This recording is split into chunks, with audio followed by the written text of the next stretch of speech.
नमस्कार, स्वागत है आप सभी का। आपके साथ मैं हूं पुनीत और चलिए खबरों की करेंगे शुरुआत। और सबसे पहले बात करेंगे हिंगोट युद्ध की। जी हां, हर साल दीपावली के अगले दिन होने वाला, गोवर्धन पूजा के दिन होने वाला हिंगोट युद्ध फिर से आज होने जा रहा है। गौतमपुरा में ये परंपरा के नाम पर ये हिंगोट युद्ध जो है वो शुरू हो चुका है। सैकड़ों की संख्या में, बल्कि कई हजारों की संख्या में लोग इस हिंगोट युद्ध को देखने के लिए पहुंच चुके हैं। इसके अलावा जो योद्धा होते हैं वो भी तैयार हो चुके हैं। अपनी हाथ में ढाल लेकर ये योद्धा पहुंच रहे हैं। आपको बता दें कि कलंगी और तुर्रा दोनों अलग अलग दल होते हैं और ये दल एक दूसरे पर हिंगोट से वार करते हैं और इसे ही हिंगोट युद्ध कहा जाता है। हिंगोट युद्ध के समाप्त होने के बाद ये दोनों जो आमने सामने योद्धा होते हैं, ये बाद में एक दूसरे से गले भी मिलते हैं, एक दूसरे को बधाई भी देते हैं। लेकिन इस हिंगोट युद्ध के दौरान कई लोग जख्मी भी होते हैं, इसलिए इस पर रोक लगाने की कोशिश भी की गई, लोगों को समझाने की कोशिश भी की गई। लेकिन परंपरा है और परंपरा के नाम पर यह हर साल इसी तरीके से ये खेल होता आया है। विकास हमारे संवाददाता हमारे साथ जुड़े हुए हैं। विकास, परंपरा के नाम का ये खेल हिंगोट युद्ध बड़ा घातक होता है, लेकिन फिर भी ये आज भी शुरू होगा और योद्धा पहुंचने लगे हैं। कितनी तैयारियां, कितने लोग देखने के लिए यहां पर पहुंचे हुए हैं? बिल्कुल पुनीत, इसमें थोड़ा अपडेट मैं कर देना चाहता हूं कि हिंगोट युद्ध शुरू हो चुका है। दोनों ही जो दल हैं उन्होंने अपनी अपनी पोजीशन ले ली है और अब एक दूसरे पर वो अपने हिंगोट छोड़ रहे हैं, यूं कहा जाए कि अग्नि बाण छोड़ रहे हैं। हालांकि इसको लेकर बेहद जोश में ग्रामीण पहले से ही थे और इसको देखने के लिए बड़ी संख्या में आसपास के इलाके से जो ग्रामीण क्षेत्र है, उसके अलावा शहर से भी लोग बड़ी संख्या में पहुंचे हैं। हालांकि पर्याप्त इंतजाम प्रशासन की तरफ से किए गए हैं।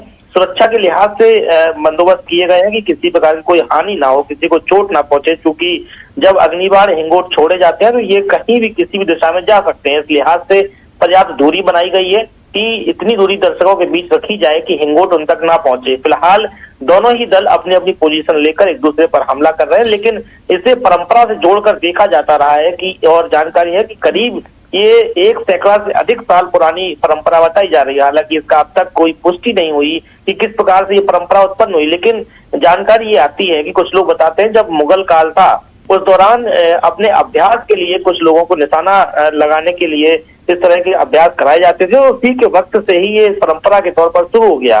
और ग्रामीणों की इतनी आस्था और विश्वास है कि वो अब भी अपने जो दल हैं वो दलों को तैयार करते हैं, हिंगोट को तैयार करते हैं, उसके बाद बाकायदा अग्नि बाण छोड़े जाते हैं। ये दीपावली के ठीक अगले दिन ये आयोजन किया जाता है। चूंकि इस बार ग्रहण था इसलिए दूसरे दिन इस आयोजन को किया गया। अब से कुछ दिन पहले हिंगोट शुरू हो चुका है। हालांकि ये जानकारी है कि धीरे धीरे ये जो संख्यात्मक जो भीड़ है ये और बढ़ती जाएगी और हिंगोट का जो उत्साह है वो और अधिक चरम पर पहुंचने वाला है। विकास, हर बार प्रशासन की तरफ से समझाइश की कोशिश होती है और ये भी चूंकि ये परंपरा है तो परंपरा के नाम पर यह भी होता है कि इसे प्रतीकात्मक रूप से मना लिया जाए। लेकिन हम देख रहे हैं कि यहाँ तो बड़ी संख्या में लोग इस बार पूरी तैयारी के साथ पहुंचे हुए हैं, तो यहाँ तो प्रतीकात्मकता वाली बात तो नजर नहीं आ रही है। बिल्कुल, मैंने जिक्र किया कि वाकई में यहाँ के जो रहवासी हैं, जो ग्रामीण इलाके से जुड़े हुए जो लोग हैं, वो इसे पूरे जोश के साथ में मनाते हैं और उनका दावा है कि ये उनकी परंपरा है और किसी तरह का खिलवाड़ नहीं होना चाहिए, छेड़छाड़ नहीं होना चाहिए। यही वजह थी कि बीते लंबे समय से अलग अलग तरीके से प्रयास किए गए कि क्योंकि इस युद्ध में, इस हिंगोट में जनहानि भी हो चुकी है, कई लोग जख्मी भी हो चुके हैं। हर बार इस तरह की जानकारी निकलकर सामने आती है। हमेशा प्रयास किए गए, न्यायालय की चौखट तक ये मामला पहुंचा, लेकिन ये जो हिंगोट है ये बदस्तूर जारी है। अब भी हिंगोट किया जाता है और बहरहाल अब ग्रामीण भी इसे स्वीकार कर चुके हैं हर हाल में कि उन्हें हिंगोट करना ही है।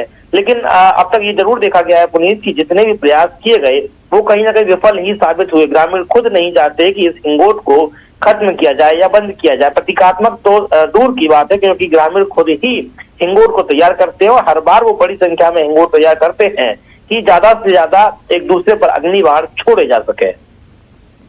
बिल्कुल बिल्कुल, बहुत शुक्रिया विकास आपका इस जानकारी के लिए। और विकास, जैसा कि बता रहे थे और हमने भी सबसे पहले बता दिया कि हिंगोट युद्ध जो है वो शुरू हो चुका है और योद्धा जो हैं उन्होंने अपनी पोजीशन ले ली। देख लीजिए आप, ये आप तस्वीरों से देखकर समझ जाएंगे, वाकई में आपको लगेगा कि कोई एक युद्ध ही चल रहा है जिसमें योद्धा छिपकर भी बैठे हुए हैं, कुछ योद्धा आगे कमान भी संभाले हुए हैं, हाथ में ढाल लिए हुए हैं और हिंगोट छोड़े जा रहे हैं एक दूसरे पर। अग्निबाण, हिंगोट जो होता है एक प्रकार का फल होता है और उस फल में बारूद, पहले उसे सुखाया जाता है, उसमें बारूद भरी जाती है, उसमें एक लकड़ी भी लगाई जाती है ताकि उसकी दिशा सही हो और उसमें फिर आग लगाकर फेंक दिया जाता है। आप इसे ऐसे समझ सकते हैं कि रॉकेट हाथ में जलाकर और फेंक देना दूसरी तरफ, तो वो कितना घातक हो सकता है इसको आप आसानी से समझ पाएंगे। लेकिन इसके बावजूद भी यहाँ पर ये खेल कई सालों से चला आ रहा है और इसे पारंपरिक रूप से मनाने के लिए लोग तो तैयार रहते ही हैं, लेकिन बड़े स्तर पर इसे करने के बजाय इसे केवल प्रतीकात्मक रूप से किया जाए, इसके लिए भी प्रशासन ने कोशिश की, लेकिन ऐसी कुछ तैयारियां यहाँ नजर नहीं आती कि लोग माने हैं, क्योंकि बड़ी संख्या में हाथों में ढाल लिए कि योद्धा, तुर्रा और कलंगी, ये जो अलग अलग दल होते हैं, इनके योद्धा पहुंच चुके हैं। तो दीपावली के बाद प्रदेश के अलग अलग हिस्सों से कई सारी ऐसी घटनाएं, ऐसी परंपराओं के नाम पर, आस्था के नाम पर अंधविश्वास की खबरें सामने आती हैं। एक बार फिर से श्योपुर में भी यही हुआ। गोवर्धन पूजा के बाद यहां पर दरअसल गायों की पूजा होती है। ये तो है ही, ये हमेशा होता आया है कि गोवर्धन पूजा यानी गायों की पूजा की जाती है, उन्हें सजाया धजाया जाता है। लेकिन इसके बाद क्या होता है, यहां पर एक परंपरा ये उज्जैन में भी निभाई जाती है कि शरीर के ऊपर से गायों को निकलवाया जाता है और एक दो गाय नहीं, पूरा झुंड निकाल, लोग लेट जाते हैं और पूरा गायों का झुंड जो है वो उनको पहले दौड़ाया जाता है और वो दहशत में दौड़ती हैं और नीचे लोग लेट जाते हैं। देखिए ये तस्वीरें आप समझ सकते हैं इसको देखकर कि गायों को कैसे ऊपर से, अपने ऊपर से गुजारा जाता है। और ऐसे में दुर्घटना स्वाभाविक है कि लोगों को रौंदेंगी तो फिर दुर्घटना संभव हो सकती है। गाय निकलती हैं, लोगों की भारी भीड़ उमड़ती है, लोग ये भी मानते हैं कि ऐसा करने से उनकी कोई मुराद पूरी होगी। लोग कई चीज़ें मानते भी, मान्यता भी होती है लोगों की, कुछ समस्या कई बार आती है तो उसके लिए वो मन्नत मांग लेते हैं और उसके बाद भी गायों को अपने ऊपर से गुजारने का ये सिलसिला जो शुरू होता है तो उसमें वो शामिल होते हैं। बड़ी संख्या में युवक, आप देखिए युवक नीचे लेटे हुए हैं और गायें उनके ऊपर से निकल रही हैं। भील पटेलिया समाज के लोगों की दरअसल ये मान्यता है और गाय के पैरों के नीचे लेटने से मन की मुराद पूरी हो जाती है। कराहल इलाके के कपूरिया गांव में इसका आयोजन होता है। तो दीपावली के अगले दिन या उसके 2-3 दिनों बाद तक इस प्रकार के अलग अलग परंपराएं आस्था के नाम पर निभाई जाती हैं प्रदेश के अलग अलग क्षेत्रों में। तो बात अब सीहोर की भी कर लेते हैं। हिंगोट युद्ध की खबर हमने आपको दिखाई, इसके बाद हमने आपको बताया कि कैसे गाय ऊपर से निकाली जाती है। सीहोर से खबर यह कि यहां पर भी आस्था के नाम पर अंधविश्वास हुआ। गोवर्धन पर मासूम बच्चों को लेटाया गया, बच्चों के अच्छे स्वास्थ्य की कामना की गई और सालों से यह परंपरा चली आ रही है। ग्वालटोली क्षेत्र में लोगों ने बच्चों को गोवर्धन पर लेटाया। गोबर में नहीं लिटा रहा, ये गोवर्धन महाराज की पूजा कर रहा है उसमें लिटा रहा है। गोबर नहीं बोलते, गोवर्धन पूजा बोलते हैं। ये द्वापर युग से चली आ रही है। जब भगवान कृष्ण का अवतार हुआ था उस टाइम पे उनने इंद्र का घमंड तोड़ने के लिए गोवर्धन पर्वत को छूने, अपनी उंगली उठाया था छोटी उंगली पर, तब से ये पूजा यादव समाज के लोग करते चले आ रहे हैं। इससे क्या फायदा होता है बच्चों को? इससे बच्चों को लिटाने से उनको स्वास्थ्य हमेशा साल भर के लिए बना रहता है, बीमारी नहीं होते, ये मान्यता है हमारी पुरानी। इधर धार की बात करें तो यहां पर भी गोवर्धन पूजा तो हुई, लेकिन एक अनूठी परंपरा निभाने की परंपरा यहां चली आ रही है और यहां पर भी वही जो हमने आपको तस्वीरें दिखाई थी गायों वाली, लोगों को कुचलती हुई यहां से गाय गुजर जाती हैं। परंपरा में लोगों की अटूट आस्था है। दसाई गांव में ये परंपरा निभाई जाती है। लोग इसे भगवान का वरदान मानते हैं और सारी मन्नतें पूरी होने का दावा भी करते हैं। गाय गोहरी दरअसल इसे कहा जाता है, गाय गोहरी का पर्व इसे कहा जाता है और पहले पूजा की जाती है और उसके बाद नीचे लेटकर गायों को ऊपर से गुजारा जाता है। पहले उन्हें सजाया धजाया जाता है, खूब सुंदर उन्हें उनका श्रृंगार जो होता है देखिए आप किया जाता है और उसके बाद ऐसे ही लोग लेट जाते हैं और गायों पर लठ बरसाते हुए उन्हें आगे बढ़ाने के लिए उनको धक्का भी दिया जाता है कई बार आगे बढ़ाने के लिए और उसके बाद फिर लोग लेट जाते हैं, उनके ऊपर से गाय गुजरती हैं। इसे गाय गोहरी का पर्व था। बार लंपी वायरस चलने से गाय गोरी का माहौल नहीं बना।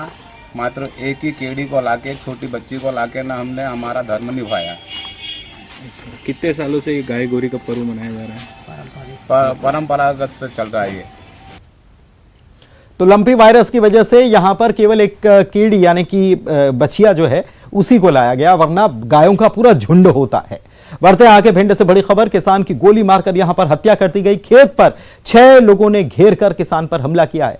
इसके बाद हमलावर भाग निकले। पुलिस मौके पर पहुंची। खबर मिली तो गुस्साए परिजनों ने इधर अस्पताल में हंगामा कर दिया।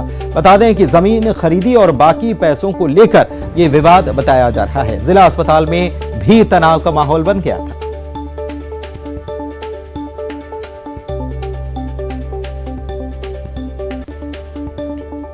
इधर खरगोन में बेटे ने पिता की हत्या कर दी। बड़ी खबर बता रहे हैं, पैसों के लेन देन का ही विवाद था और इसी को लेकर हत्या कर दी गई। बेटे ने पत्थर और लकड़ी से पीट पीट कर हत्या कर दी। बीच बचाव करने के लिए मां पहुंची तो मां के साथ भी मारपीट की। मां की शिकायत पर बेटे को गिरफ्तार कर लिया गया। बलकवाड़ा थाने के डोलानी गांव की यह घटना बताई।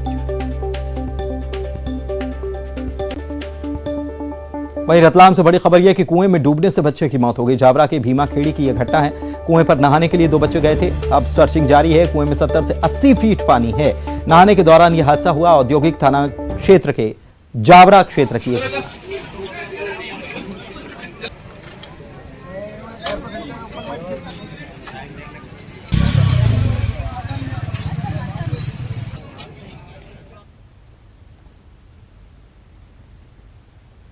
भोपाल में न्यूज 18 की खबर का बड़ा असर हुआ। बैरागढ़ थाने से एएसआई लवकुश पांडे को हटा दिया गया है। लवकुश पांडे को अब डीसीपी कार्यालय में अटैच कर दिया गया है। थाने में दरअसल ड्यूटी के दौरान एक फरियादी के खिलाफ इन्होंने मारपीट की झूठी एफआईआर दर्ज की थी और फरियादी और उनके भतीजे को जान से मारने के लिए धमकाया तक था। डीसीपी विजय खत्री ने इसके बाद लवकुश पांडे के अटैचमेंट की कार्रवाई की पुष्टि की है। लवकुश पांडे के खिलाफ अब भी जांच चल रही है, खत्री ने यह भी बताया है और जांच रिपोर्ट के आधार पर अब विभागीय कार्रवाई भी की जाएगी। बता दें कि न्यूज 18 ने प्रमुखता से इस खबर को दिखाया था। ये तस्वीरें जरा देख लीजिए, ये पूरा है मामला। जब बोल दीजिए भैया कर ले पैरवी, जब बोल दीजिए भैया कर ले पैरवी, जब बोल दीजिए भैया कर ले पैरवी, जब बोल दीजिए भैया कर ले पैरवी, जब बोल दीजिए भैया कर ले पैरवी, जब बोल दीजिए भैया कर ले पैरवी, जब बोल दीजिए भैया कर ले पैरवी। वहीं इंदौर से बड़ी खबर, खरगोन में पेट्रोल टैंकर में ब्लास्ट का जो मामला है, इसमें घायल 17 मरीजों को इंदौर के लिए रेफर किया गया। संभागायुक्त डॉक्टर पवन कुमार शर्मा, कमिश्नर जो है उन्होंने और पुलिस महानिरीक्षक राकेश गुप्ता ने एमवाय अस्पताल का निरीक्षण किया है। मुख्यमंत्री भी लगातार मॉनिटरिंग कर रहे हैं। संभागायुक्त की देखरेख में सभी घायलों का इलाज जारी है। 23 लोग हादसे में दरअसल घायल हुए थे। घायलों के अस्पताल पहुंचते ही मंत्री भी यहां पर पहुंच गए। तुलसी सिलावट जो मंत्री हैं वो भी एमवाय अस्पताल पहुंचे, उनको बेहतर इलाज मिल सके इसका प्रबंध किया जा रहा है। सभी घायलों का फिलहाल बर्न यूनिट में उपचार जारी है। बात करेंगे देवास की। यहां पर बड़ी खबर, पटाखों से खेत में आग लगने की घटना सामने आई है। भोलेनाथ मंदिर से लगे खेत में पटाखों की वजह से आग लगी है। सूखा हिस्सा जो है इसमें आग भड़क गई और आग धीरे धीरे जलते जलते खेत को अपने पूरे चपेट में ले चुकी थी। फायर ब्रिगेड ने बाद में मौके पर पहुंचकर आग को काबू में किया। हटे सिंह कॉलोनी के पास की यह घटना।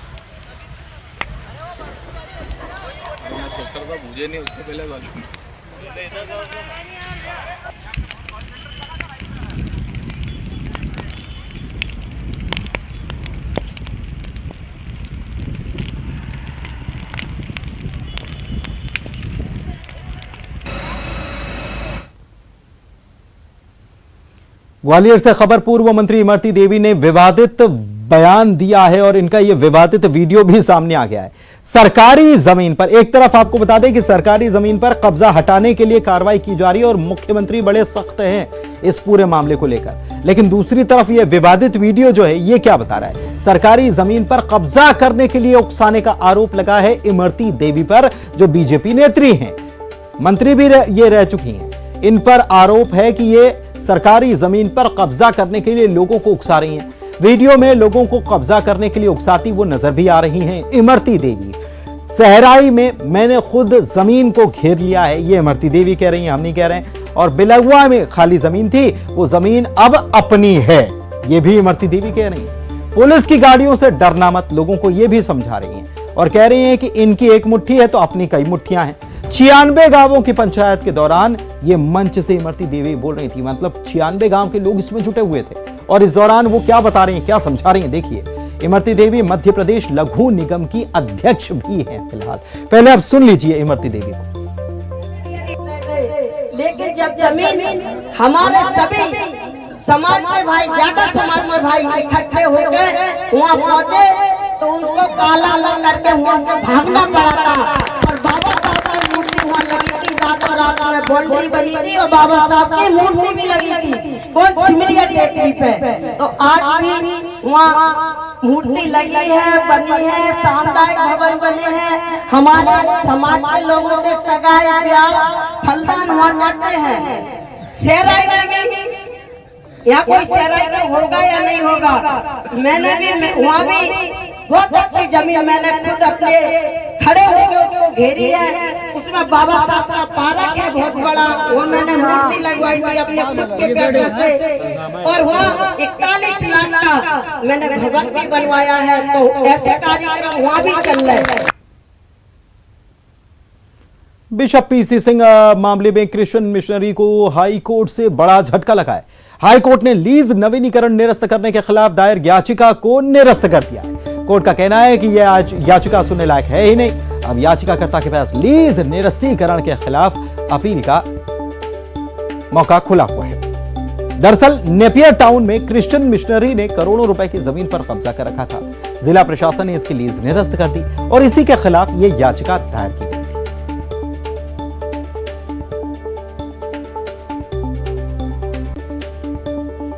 भोपाल से बड़ी खबर बता दें आपको, 15 नवंबर को सरकार जनजातीय गौरव दिवस मनाने वाली है। जनजातीय गौरव दिवस पर राष्ट्रपति द्रौपदी मुर्मू के मध्य प्रदेश आने की संभावना है। राज्य सरकार ने राष्ट्रपति द्रौपदी मुर्मू को न्योता भेजा है। जनजातीय दिवस पर इस कार्यक्रम में शामिल होने का यह न्योता भेजा गया है और सरकार इसके लिए शहडोल में एक बड़ा आयोजन करने वाली है। राष्ट्रपति द्रौपदी मुर्मू के कार्यक्रम में बड़ी संख्या में आदिवासियों को जुटाने की तैयारी भी की गई है। शहडोल में सरकार का ये कार्यक्रम होगा। आदिवासी हित में सरकार कई फैसले लेगी। 2023 के चुनाव से पहले दरअसल आदिवासियों को साधने के लिए ये बड़ा कार्यक्रम करने की तैयारी में सरकार है। बीते साल प्रधानमंत्री की मौजूदगी में जनजातीय गौरव दिवस का आयोजन हुआ था। इस बार राष्ट्रपति को बुलाने की तैयारी है। सीएम शिवराज सिंह चौहान आज दोपहर में बैठक कर कार्यक्रम फाइनल करेंगे, ये कहा गया था। अब कार्यक्रम जो है उसको फाइनल करने की तैयारी चल रही है।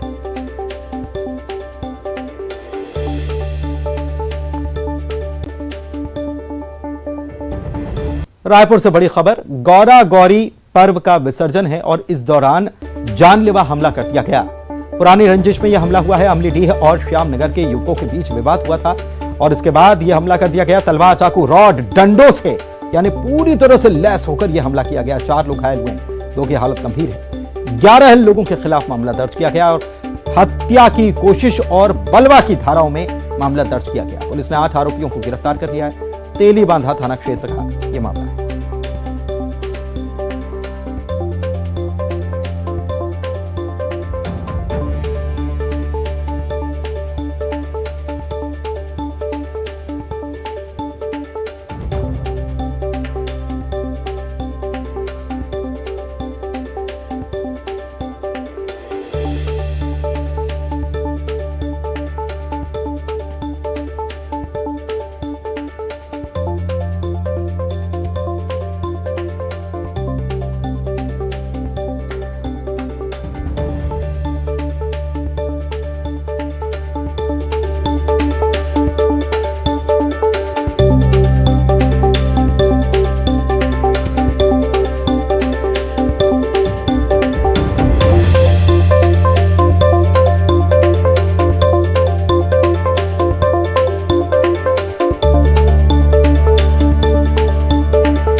रायपुर से ये बड़ी खबर इस वक्त आपकी टीवी स्क्रीन पर। हमले में 4 लोग घायल, 2 की हालत गंभीर, 8 आरोपी गिरफ्तार किए गए। हत्या की कोशिश और बलवेग की धाराओं के तहत मामला दर्ज किया गया। गौरा गौरी विसर्जन के दौरान यह जानलेवा हमला हुआ है। पुरानी रंजिश में यह जानलेवा हमला किया गया।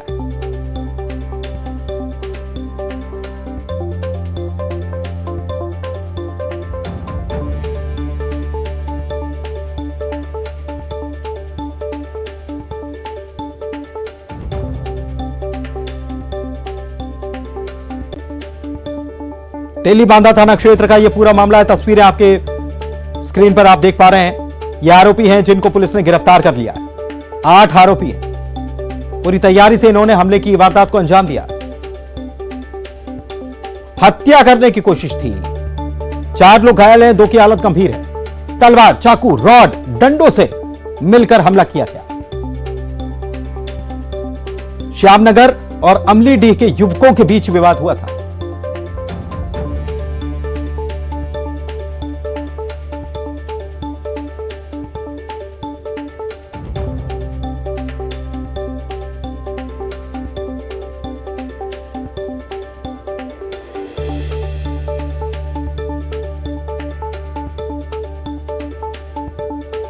तो रायपुर से यह बड़ी खबर इस वक्त की, आपको राजधानी की क्या सूरत हाल है इस खबर से आप समझ जाएंगे कि क्राइम कंट्रोल क्यों नहीं हो रहा है, कैसे लोग जो हैं वो कानून हाथ में लेने को आमादा हैं।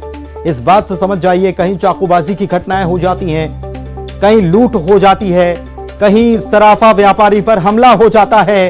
राजधानी रायपुर की यह बड़ी खबर, गौरा गौरी विसर्जन के दौरान जानलेवा हमला किया गया। पुरानी रंजिश में यह जानलेवा हमला किया गया। अमलीडीह और श्यामनगर के युवकों के बीच यह विवाद हुआ। तलवार, चाकू, रॉड, डंडों से हमला किया गया। 4 लोग घायल, 2 की हालत गंभीर।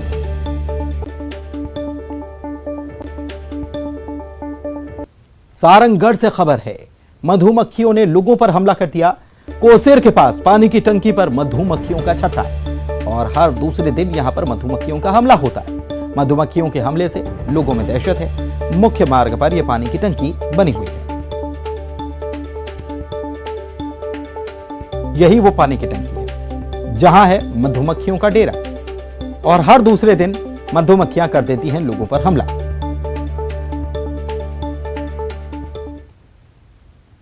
बुलेटिन में इतना ही। नमस्कार।